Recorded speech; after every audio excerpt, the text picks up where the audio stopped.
እነሆ ያገኘዋትን ተመልከቱ። ባንግ ላይ 5 ሴንቲሜትር ብቻ ያሉ ትንሽ ቅርሶችን በመጠቀም ኪዊ፣ ግሮሴላና በለስ በአስደናቂ ፍጥነት ከመደበኛው በጣም ፈጣን ጊዜ ውስጥ አውጥቻለሁ።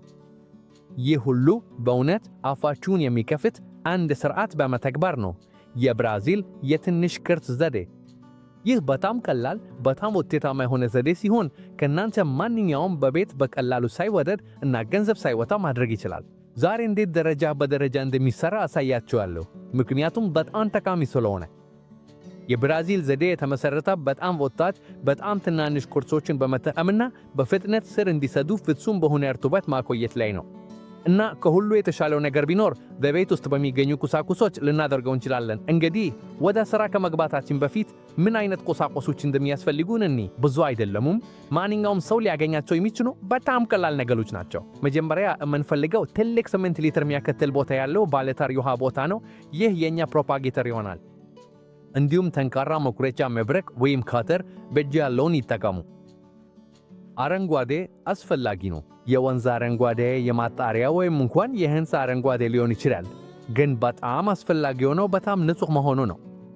ካልሆነ አንዳንድ ጊዜ እስከ ውሃው ፍጹም ግራ እስኪወጣ ድረስ እንታጠበዋለን። ትንሽ ካርቶን ያስፈልጋል። ይህን ለመውሰድ የምንጠቀመው የውሃ ሞጫውን ለመደፈንና አረንጓዴው እንዳይወጣ ለማድረግ ነው። እንዲሁም አሎዌ ቬራና የተፈጨ ቀንካኔ አሎን።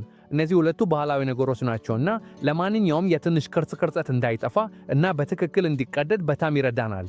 የአስደንጋጭ ውሃ ኦክሲጂኔትድ ውሃ ከ10 ቮሊዩም። ይህ በማንኛውም ፋርማሲ የሚገኝ ነው። 3% ኮንሰንትሬሽን ያለው 1 ሊትር ውሃ በቀላሉ ለመጠጣት ለማዘጋጀት ነው። እና በመጨረሻ ዋና ተዋናይቶቻችን 3 ትንሽ ቅርጸት ያላቸው የግሮሴላ፣ 3 ትንሽ ቅርጸት ያላቸው የኪዊ እና 3 ትንሽ ቅርጸት ያላቸው የበለስ ቅርጸት፣ ሁሉም ከ3 እስከ 5 ሴንቲሜትር ርዝመት ያላቸው። ከዚህ ሁሉ ጋር የምንፈልገውን ሁሉ አስቀድመው አዘጋጅተናል። አሁን ማንበጃችንን ለማቋቋምና የብራዚል ዘዴውን ለማስጀመር ዝግጁ ነን። አሁን ቦታሉን እንደምንዘጋጅ እንጀምራለን። መጀመሪያ የምናደርገው 8 ሊትር ያለውን ቦታል እንደተኛ እንደምንያዝ ነው። ቀጥሎ በጥንቃቄ በጣም በቦታሉ ረድፎ ስንቀይር እንደ ግምት በኩል እንደምንቆርጥ ነው። ነገር ግን አንድ ወገን አልንቆርጥም። የአንድ ወገን አልቆርጥም የተውት እንደ ትንሽ ማቅረቢያ ማዕድን እንደ ማዕድን ሰሌዳ ይሆናል።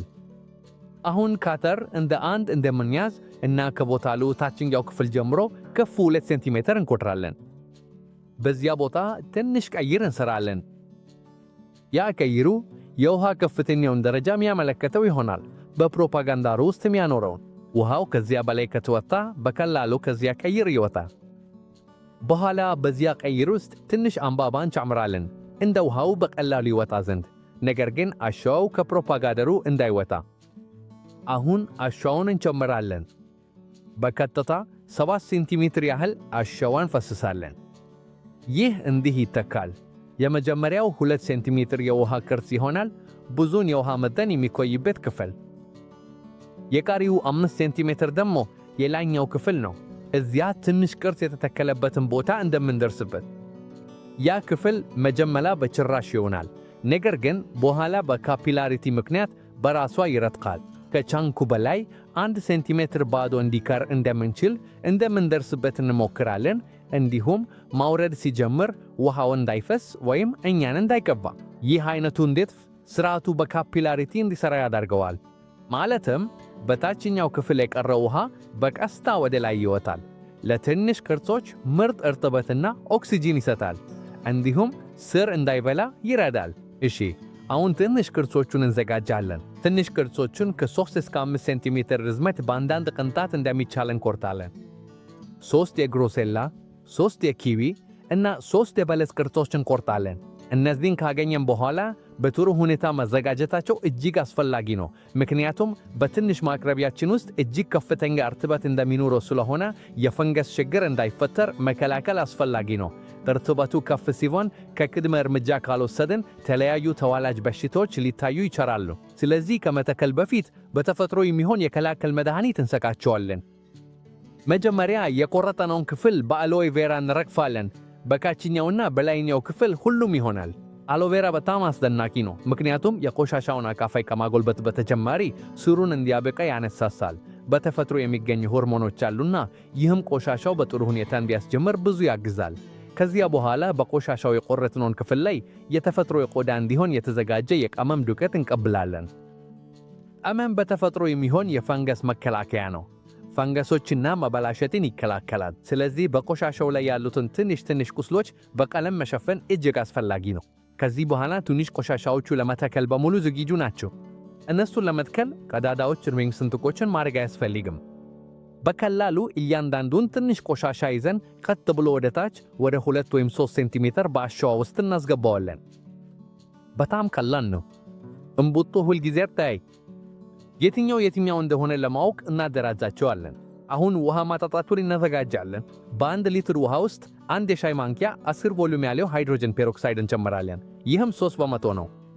ከሚኖራችሁ የበለጠ ጠንካራ ሃይድሮጅን ፔሮክሳይድ ካለዎት 20 ቮሊዩም ግማሽ የሻይ ማንኪያ ጨምሮ፣ 40 ቮሊዩም ከሆነ ጥቂት ቅንጣቶች ብቻ። ይህ ቅርጽ እንዳይበቅልና ኦክሲጅን ለአፈሩ እንዲያበረታታ ይረዳል። አሁን በጥልቅ በቀስ እንዳሸወው በቀስ እንዲያጠጣ እናጠጣለን። ውሃው ከቀዳዳ ውስጥ ሲወጣ ማየት በሚጀምር ጊዜ እንቆማለን። ይህ ማለት ቤቱ ተሞልቷል ማለት ሲሆን አሸዋውን በካፒላሪቲ ይደርቃል ማለት ነው።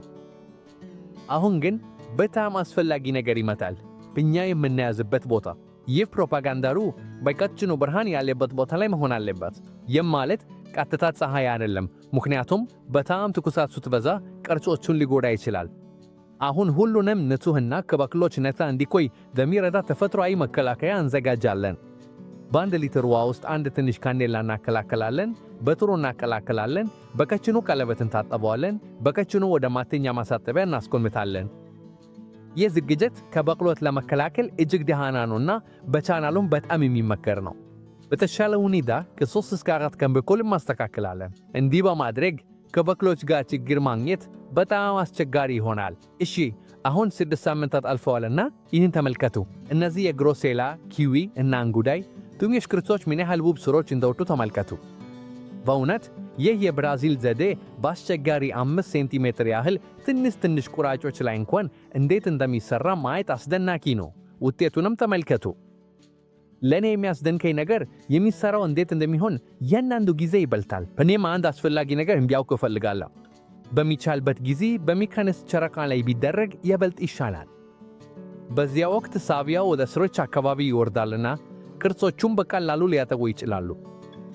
አስፈላጊ አይደለም፣ ግን በጣም ይረዳል። እንዲሁም እያንዳንዱ እጽዋት የራሷ ምትክ እንዳላት ያስታውሱ። አንዳንዶቹ ጥቂት ይዘጋሉ፣ ሌሎች ግን በፊት ይወጣሉ። አስፈላጊው ነገር ፕሮፓጋንዳሩን ሁልጊዜ መክፈት አይደለም። ስለዚህ እንዲሰራ እንዲቀመጥ ይችላሉ። ለዚህም እንዲሁ አዘጋጀነው ነበር። ካፒላሪቲው ንጹህ እርጥበትን ይጠበታል፣ ምንም አይነት ነገር ሳንሰራ እና ምንም ቪዲዮ ወደ እናቱ ከደሰተው በጣም አመሰግናለሁ።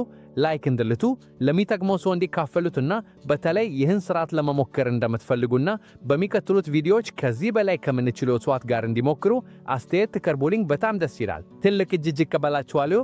በሚቀጥለው ቪዲዮ እንገናኛለን።